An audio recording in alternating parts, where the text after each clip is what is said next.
মা বাবার কর্মফল কি সন্তানের ভাগ্য নষ্ট করে?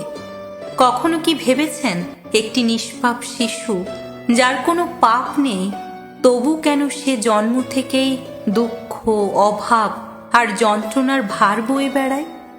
লোকেরা বলে ওর ভাগ্য খারাপ, কিন্তু ভগবান বিষ্ণু একদিন এই প্রশ্নের এমন উত্তর দিয়েছিলেন যা শুনে দেবতারা পর্যন্ত নীরব হয়ে গিয়েছিলেন।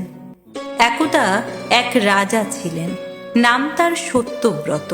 তিনি ধর্মপরায়ণ, বিষ্ণু ভক্ত, কিন্তু এক বিষয়ে ভীষণ কষ্ট পেতেন। তার একমাত্র পুত্র জন্ম থেকেই দুঃখী। রোগ, ব্যর্থতা, অপমান সবকিছু যেন শিশুটিকে ঘিরে ধরেছিল।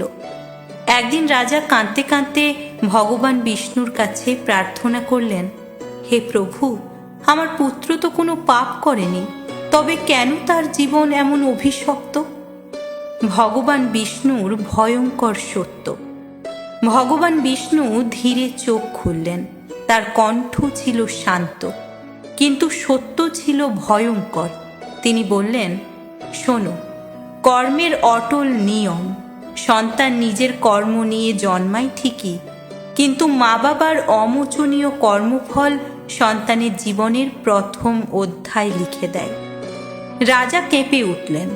ভগবান বিষ্ণু বললেন, যে মা বাবা অহংকারে অন্যকে কষ্ট দেয়, দুর্বলকে অপমান করে, অধর্মের পথে চলে, তাদের সেই পাপের ছায়া নিষ্পাপ সন্তানের উপর পড়ে। কারণ সন্তান জন্মায় মা বাবার শরীর, মন আর কর্মের মাধ্যমে। আরও ভয়ঙ্কর সত্য, ভগবান বিষ্ণু বললেন, অনেক সময় সন্তান আসে মা বাবার পুরনো কর্মফল বহন করতে। সে কষ্ট পায় যাতে মা বাবা বুঝতে শেখে, অনুশোচনা করে এবং ধর্মের পথে ফিরে আসে।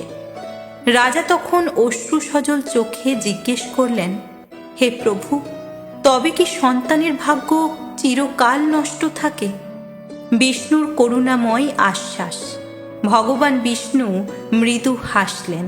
তিনি বললেন, না, কর্মফল শুরু দেয় মা বাবা, কিন্তু শেষ লিখে সন্তান নিজেই। যে সন্তান ধৈর্য রাখে, সৎ পথে চলে, ঈশ্বরের উপর বিশ্বাস রাখে, তার জীবন একদিন সমস্ত পাপের শৃঙ্খল ভেঙে দেয়। শেষ কথা, আজ যদি আপনার জীবনে কষ্ট থাকে, হয়তো তা আপনার দোষ নয়, কিন্তু আজ আপনি যদি মা বাবা হন, তবে মনে রাখবেন, আপনার কর্মই আপনার সন্তানের ভবিষ্যতের বীজ। আজ আপনি যা করছেন তার ফল ভোগ করবে আপনারই রক্ত।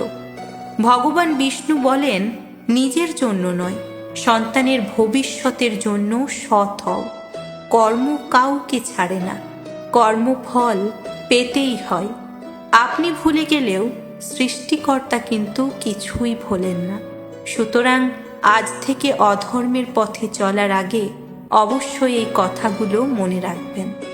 সকলে একসঙ্গে বলুন, জয় শ্রীকৃষ্ণ, জয় শ্রীকৃষ্ণ। ভিডিওটা ভালো লাগলে শেয়ার করতে ভুলবেন না।